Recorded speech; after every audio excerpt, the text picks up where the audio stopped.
आज आपण सायन्स 1 मध्ये ग्रॅव्हिटेशन या चॅप्टर मध्ये पुढील मुद्द्याला म्हणजेच युनिफॉर्म सर्क्युलर मोशन म्हणजे एखादा ऑब्जेक्ट जर युनिफॉर्म याचा अर्थ कॉन्स्टंट न चेंज होणार अशा स्पीड मध्ये जर एखादा ऑब्जेक्ट सर्क्युलर नावाच्या पाथ मध्ये रिव्हॉल्व करत असेल ट्रॅव्हल करत असेल तर सगळ्यांना माहिती विद्यार्थी मित्र त्याचं स्पीड जरी कॉन्स्टंट असेल तरी त्याचं इथं दाखवलेलं डायरेक्शन एक क्षणाक्षणाला चेंज होत असतं। याचाच अर्थ त्याच्या मोशन मध्ये म्हणजेच वेलोसिटी मध्ये ही जी स्केलर क्वांटिटी आहे वेक्टर क्वांटिटी आहे की जिच्यामध्ये सातत्यानं चेंज होत असतो म्हणजे वेक्टर क्वांटिटीची वेलोसिटी नावाने ओळखली जाते। मोशन आपण त्याचा अर्थ करूया त्याच्यामध्ये जर चेंज होत असेल तर तिथं नक्कीच कोणता ना कोणता तरी अनबॅलन्स एक्सटर्नल फोर्स अप्लाय होतो आणि याच फोर्सला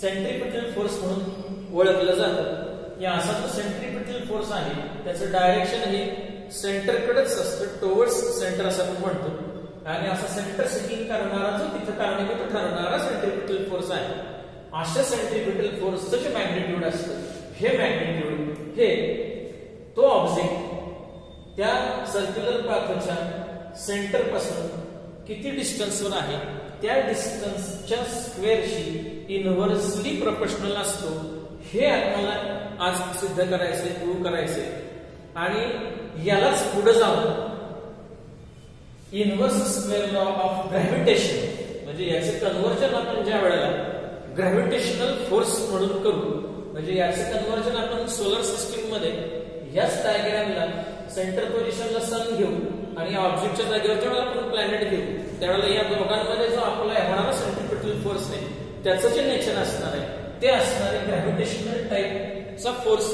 या टाइप मध्ये त्याचं नेचर असणार आहे आणि मग असा हा कन्व्हर्जन झाल्यानंतर याला inverse square law of gravitation असं का म्हणतात हे तुमच्या लक्षात येईल। चला तर पाहूया F is inversely proportional to R square हे कसं theoretically प्रूव्ह करायचं।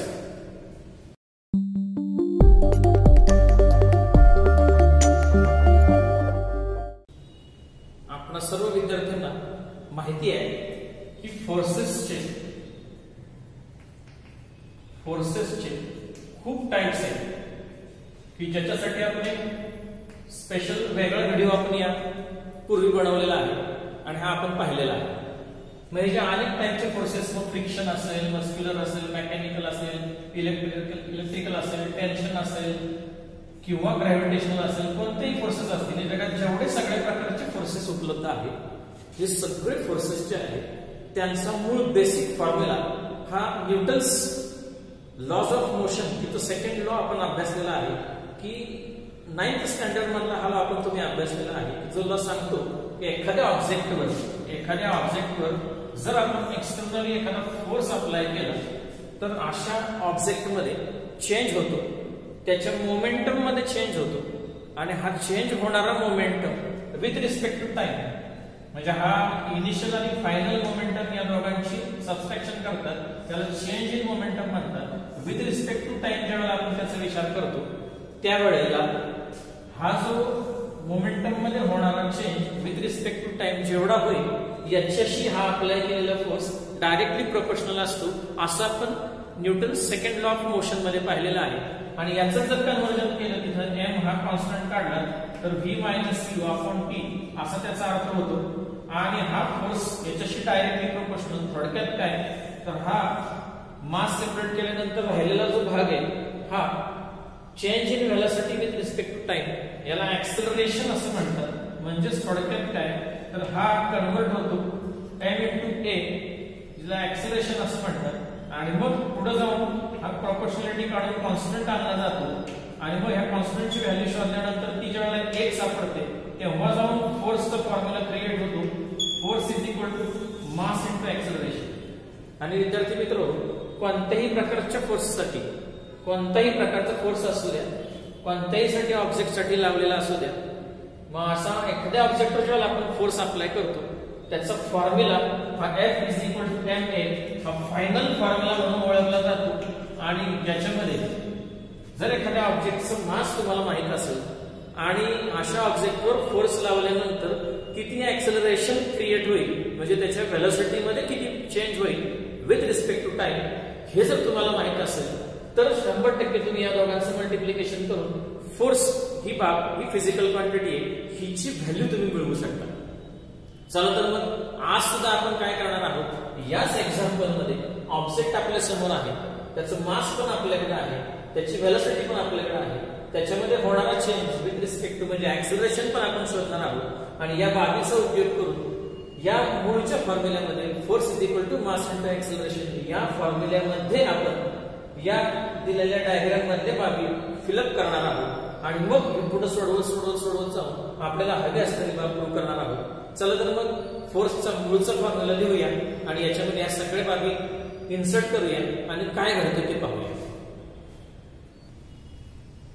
या ठिकाणी फोर्सचा मूळचा फॉर्म्युला आपण इथं लिहिलेला आहे. Force is equal to mass into acceleration.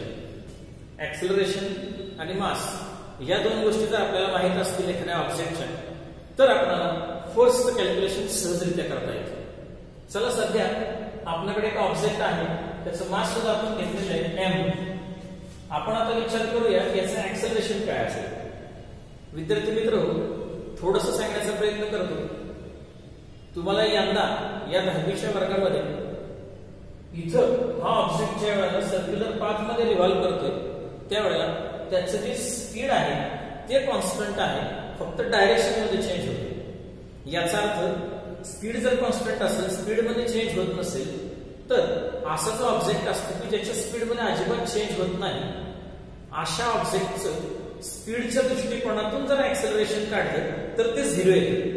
म्हणजे व्हेलॉसिटी मध्ये होणारा विथ रिस्पेक्ट टू स्पीड हा जर आपण ऍक्सेलरेशनच्या बाबतीत विचार केला तर हा 0 येतो, परंतु याचं डायरेक्शन मात्र सातत्यानं चेंज होत आहे. याचा अर्थ असा की विथ रिस्पेक्ट टू डायरेक्शन जर आपण हा ऑब्जेक्ट विचारात घेतला तर 100% विद्यार्थी मित्र हो, या ऑब्जेक्टचं डायरेक्शन सातत्यानं चेंज होत असल्यामुळं जरी त्याचं स्पीड कॉन्स्टंट असलं तरी बदलत्या डायरेक्शनमुळे त्याच्यामध्ये ऍक्सेलरेशन क्रिएट होतं आणि हे ऍक्सेलरेशन फक्त आणि फक्त डायरेक्शन चेंज होत असल्यामुळेच क्रिएट होतं, की जे ऍक्सेलरेशन हे तुम्हाला पुढच्या वर्षी अगदी खोलामध्ये तुम्हाला या सगळ्या गोष्टींचा अभ्यास करायचा आहे.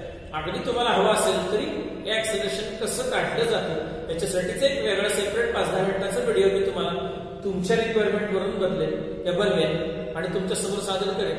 तुर्तास विद्यार्थी मित्र, असा जो ऑब्जेक्ट असतो त्याचं जे असणारं ऍक्सेलरेशन आहे हे acceleration with respect to direction, speed मुळे नाही फक्त डायरेक्शन मुळे हे जे मिळतं तो v²/r या फॉर्म्युल्यानं दिलं जातं.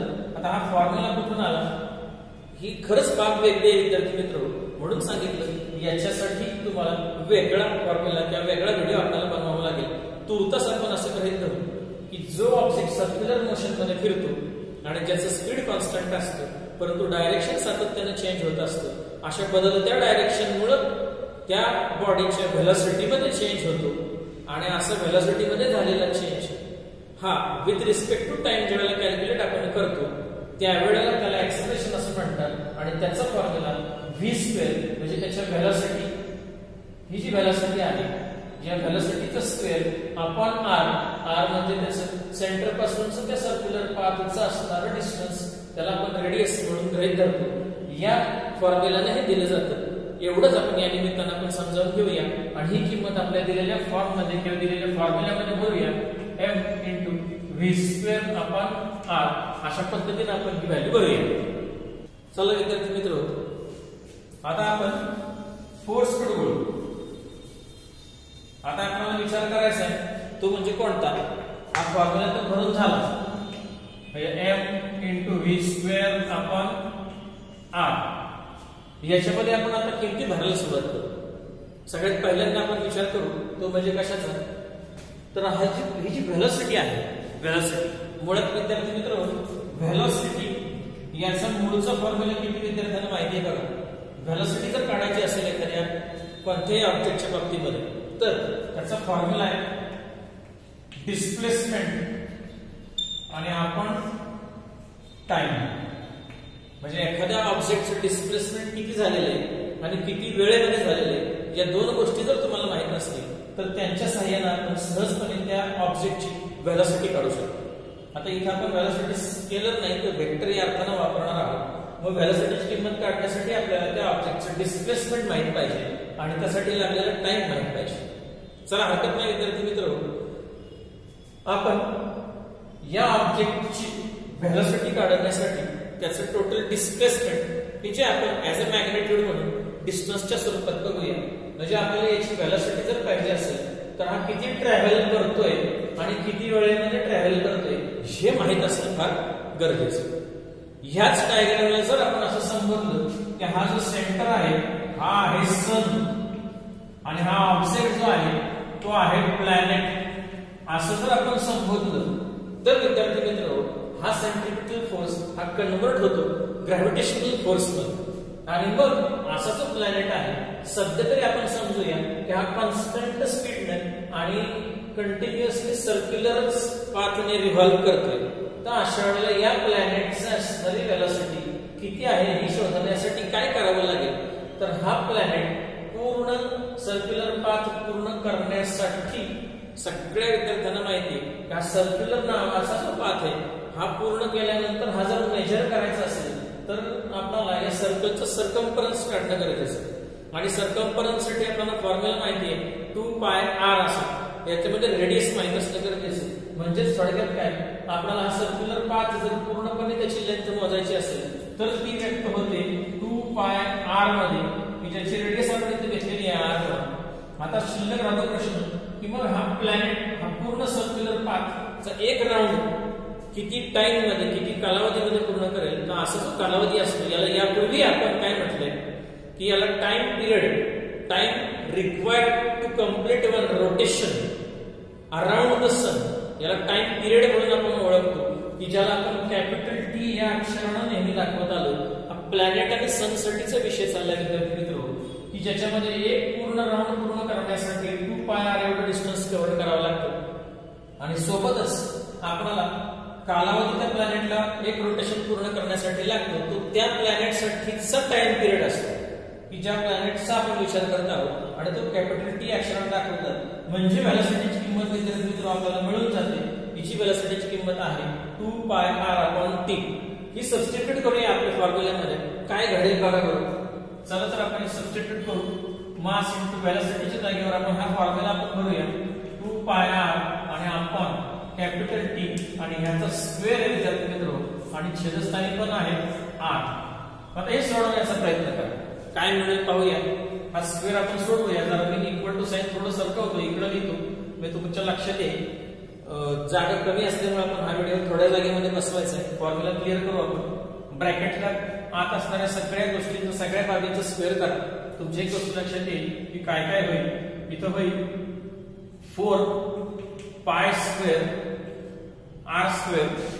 जागा कमी पडते थोडस लिहूया आपण is equal to m into 4π² r² upon t² आणि छेदस्थानी हा मूळचा r.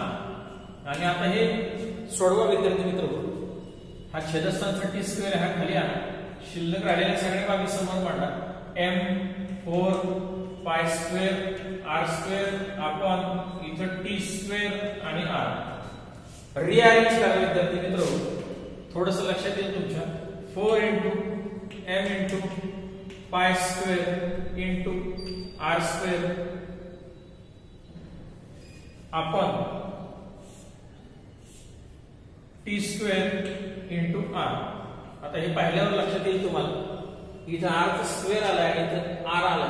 हा एक r जर तुम्ही कॅन्सल केला तर याच्या r² मध्ये एक r कॅन्सल होईल आणि मग टोटल शिल्लक राहील ते म्हणजे न्यूमरेटर मध्ये फक्त r हा भाग शिल्लक राहील. आता विद्यार्थी मित्र थोडंसं आठवण्याचा प्रयत्न करा. सर्वसाधारणपणे आपण आता हे सोडवत निघालोय. आपण ही जी व्हॅल्यू काढायला निघालोय ती आहे फोर्स साठीची. म्हणजे नकळतपणे एक एक गोष्ट सबस्टिट्यूट करत आपण फोर्स कडे निघालोय. आता किती विद्यार्थ्यांना याच्या पाठीमागच्या केप्लर्स लॉज बद्दल आठवत आहे की ज्या केप्लर्सच्या लॉ मध्ये आपण सन सेंटरला असेल आणि प्लॅनेट त्याच्या भोवती जर रिव्हॉल्व करत असेल तर आपण एकूण मिळून केप्लरचे 3 लॉज अभ्यासलेले. आता हे 3 लॉ आठवण्याचा प्रयत्न करा. आणि त्यातला सगळ्यात महत्वाचा लॉ की ज्याला आपण केप्लर्स थर्ड लॉ म्हणून ओळखतो, हा केप्लर्स थर्ड लॉ आहे. त्याच्यामध्ये किती विद्यार्थ्यांना आठवतं की तिथं टी स्क्वेअर आणि आपण आर क्यूब ही जी बाब आहे ती कॉन्स्टंट येते. हे आपण अभ्यासून झाले विद्यार्थी मित्र. म्हणजे एखाद्या प्लॅनेटला सनभोवती रिव्हॉल्व करण्यासाठी एक रोटेशन पूर्ण करण्यासाठी लागणारा जो टाइम पिरियड आहे त्याचा स्क्वेअर आणि तो प्लॅनेट सन पासून किती डिस्टन्सवर आहे त्याचे मीन डिस्टन्स आपण रेडियस म्हणून गृहीत करायचं, त्याचा क्यूब यांचा जो भागाकार आहे, डिव्हिजन आहे, हे नेहमी कॉन्स्टंट येतं. म्हणजे थोडक्यात आपण हे असं शिकलो होतो T square is directly proportional to R cube आणि याचं हे पुढचं वर्जन होतं. मग याचा वापर आपल्याला इथं करायचा आणि आपल्याला कॉन्स्टंट कडे वळायचं. मग सध्या तुम्ही पाहाल की तुमच्या लक्षात येईल की ही रचना जी आहे त्याची मिळालेला जो भाग आहे, हा जो भाग आहे याच्यामध्ये कुठेही टी स्क्वेअर आणि आपण आर क्यूब दिसत नाही. हे कन्वर्ट करून आपल्याला टी स्क्वेअर आपण आर क्यूब मध्ये आणावं लागेल. मग आता हे काय करणार, सध्या तर आपल्याकडे आर एकटाच दिसतोय. मग जर आपल्याला आर क्यूब हवा असेल याचाच अर्थ असा की आपल्याला या आरच्या शेजारी अजून 2 वेळा आर म्हणजे आरचा स्क्वेअर हवाय. मग असं करून बघा की इथं वरती आणि न्यूमरेटरला आणि डिनॉमिनेटरला आर स्क्वेअर न गुणून बघा. तुमच्या असं लक्षात येईल की आता तुम्हाला हे कन्वर्जन होऊन 4m into pi into R cube असं आलेलं असेल आणि छेदस्थानी T square into R square असं आलेलं असेल. मग ह्याच्यामधला आता तुम्हाला हवे असणारे 2 बाबी वेगळ्या करा, सेपरेट करा. ही एक बाब आहे विद्यार्थी मित्र आणि ही एक बाब आहे की तुम्हाला केप्लर्स थर्ड लॉ साठी आवश्यक आहे. मग आता केप्लर्स थर्ड लॉ आपल्याला काय दाखवतो किंवा काय सांगतो, तर आपल्यालाही माहिती की टी स्क्वेअर आणि आर क्यूब हे डायरेक्टली प्रोपोर्शनल असतात. थोडक्यात काय, T square upon R cube हे कॉन्स्टंट असतं. मग याचा वापर करायचा त्या दृष्टीने पावलं टाकूया. मग चला सेपरेट केलेल्या बाबी बघा विद्यार्थी मित्र की ज्याच्यामध्ये हा 4m इंटू पाय हा आर क्यूब आणि हा टी स्क्वेअर याच्यामध्ये रिअरेंजमेंट कशी करायची बघा विद्यार्थी मित्र. हा जो टी स्क्वेअर आहे हा त्याला हा आर क्यूब डिवायडेड बाय म्हणून सेपरेट आणतो आणि अशा पद्धतीने याला सेपरेटली मांडतो आणि याच्यामध्ये 1 अपॉन आर स्क्वेअर ही जी बाब आहे ही सेपरेट काढतो.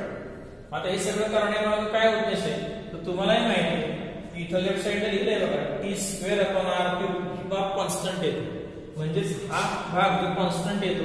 आता या सगळ्याकडे जर पाहिलं बारकाईने तुमच्या असं लक्षात येईल बघा विद्यार्थी मित्र, 4 ही संख्या कॉन्स्टंट आहे. प्लॅनेटचं मास हे न चेंज होणार असतं किंवा त्या ऑब्जेक्टचं मास हे न चेंज होणार असतं. म्हणजे ते सुद्धा एक प्रकारे कॉन्स्टंटच आहे. पायची व्हॅल्यू ही कॉन्स्टंटच आहे, न चेंज होणारी. आणि हा जो भाग आहे हाही कॉन्स्टंटच आहे, न चेंज होणारा. याचाच अर्थ काय विद्यार्थी मित्र, या चौकोनामध्ये लिहिलेला हा एकूण एक भाग, प्रत्येक क्षेत्र किंवा प्रत्येक बाब ही कॉन्स्टंट आहे. म्हणजेच काय तर तुमच्या एक गोष्ट लक्षात येईल की आपण असंही लिहू शकतो 4m इंटू पाय आणि आपण हा आहे तो कॉन्स्टंट आहे आणि मल्टिप्लाय बाय आर स्क्वेअर म्हणजे हे टोटल कॉन्स्टंट आलं. हे टोटल कॉन्स्टंट आहे याचा अर्थ काय बघा, हे टोटल कॉन्स्टंट आहे. ही जर बाब कॉन्स्टंट असेल तर तुमचं लिखाण असं होईल इज इक्वल टू कॉन्स्टंट आणि multiply by 1 upon R square. आणि ज्या क्षणाला तुम्ही असं लिहू शकाल की force is equal to constant multiply by 1 upon R square, त्यावेळेला तुम्हाला लक्षात येईल की हे दिसताना इक्वॅलिटी आपण प्रोपोर्शनॅलिटी मध्ये नेऊया आणि मग ही अशी प्रोपोर्शनॅलिटी तयार होईल. याचा अर्थ असा एकूणच काय तर आपण प्रवासाला सुरुवात केली force is equal to mass into acceleration ने आणि जाऊन पोहोचलो force is inversely proportional to the square of the distance between the planet and the sun. म्हणजेच काय, जर हा फोर्स हा कन्वर्ट करून सेंट्रिपिटलचा आपण ग्रॅव्हिटेशनल फोर्स म्हणून वापरला तर असा ग्रॅव्हिटेशनल फोर्स आहे तो इनव्हर्सली प्रोपोर्शनल असतो त्या प्लॅनेटच्या किंवा त्या ऑब्जेक्टच्या सन पासून असणाऱ्या डिस्टन्सच्या स्क्वेअरशी. आणि म्हणूनच याला न्यूटन्सने inverse square law of gravitation असं नाव दिलं आणि मग हा पुढे याच पद्धतीने प्रचलित झाला की ज्याला gravitational law inverse square law of gravitation म्हणून ओळखलं जातं. मग आता विद्यार्थी मित्र तुमच्या लक्षात आलं असं की आपण सुरुवात कुठून केली सुरुवात करताना आपण ऑब्जेक्टच्या एक ऑब्जेक्ट असा निवडला की जो सर्क्युलर पाथ मध्ये रिव्हॉल्व करतोय, स्पीड कॉन्स्टंट आहे, फक्त डायरेक्शन सातत्याने चेंज होते, म्हणून तिथं एक्झर्ट होणारा सेंट्रिपिटल फोर्स आणि त्याचं मॅग्निट्यूड शोधत आपण त्याला कन्व्हर्ट करत सोलर सिस्टीम मध्ये नेलं आणि सेंट्रिपिटल फोर्स हा ग्रॅव्हिटेशन फोर्स मध्ये कन्व्हर्ट केला. ऑब्जेक्टला प्लॅनेट म्हटलं, सेंटरला सन म्हटलं आणि असं केल्याच्या नंतर मग तुमच्या लक्षात आलं असेल की हा जो ग्रॅव्हिटेशनल फोर्स आहे तो डिस्टन्सच्या स्क्वेअरशी इन्व्हर्सली प्रोपोर्शनल होतो. हे नुसतं पाठ करून उपयोगाचं नाही, याचा अर्थ कळला पाहिजे. आता याचा अर्थ समजावून घ्या. जसं हे प्लॅनेट सन पासून लांब जाईल, जसं त्याचं डिस्टन्स वाढत जाईल, तसं या सन पासून या सन आणि जो काही प्लॅनेट असेल त्याच्यामध्ये अप्लाय होणारा जो ग्रॅव्हिटेशनल फोर्स आहे त्याचं जे मॅग्निट्यूड आहे त्याचं प्रमाण हे कमी होत जाईल. याला इनव्हर्सली प्रोपोर्शनल असं म्हटलं जातं. इनव्हर्स प्रोपोर्शन हे यासाठीच सांगतात, एक बाब वाढवली की दुसरी कमी होते. म्हणजे प्लॅनेटचं सन पासूनचं डिस्टन्स जर वाढवत गेलं किंवा एखादा ऑब्जेक्ट हा जर त्याच्या सेंटर पासून असणाऱ्या डिस्टन्स मध्ये जर तुम्ही त्याची वाढ करत गेला तर निश्चित तिथं तुम्हाला जो कारणीभूत ठरणारा फोर्स आहे तो फोर्स हा कमी होताना दिसेल आणि जवळपास इतक्या प्रमाणामध्ये स्क्वेअरच्या प्रमाणामध्ये कमी होईल. याला इथून पुढे आपण असं लक्षात घेऊया, यालाच आपण इन्व्हर्स स्क्वेअर लॉ असं म्हणूया आणि सोलर सिस्टीम मध्ये त्याला ग्रॅव्हिटेशन साठीचा म्हणूया आणि साधा ऑब्जेक्ट असेल तर त्याला त्या पद्धतीनं आपण कन्व्हर्ट करूया.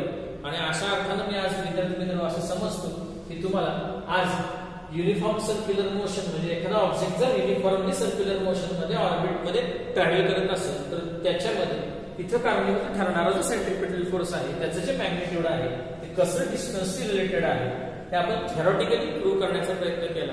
हा समजला असेल अशी अपेक्षा व्यक्त करतो.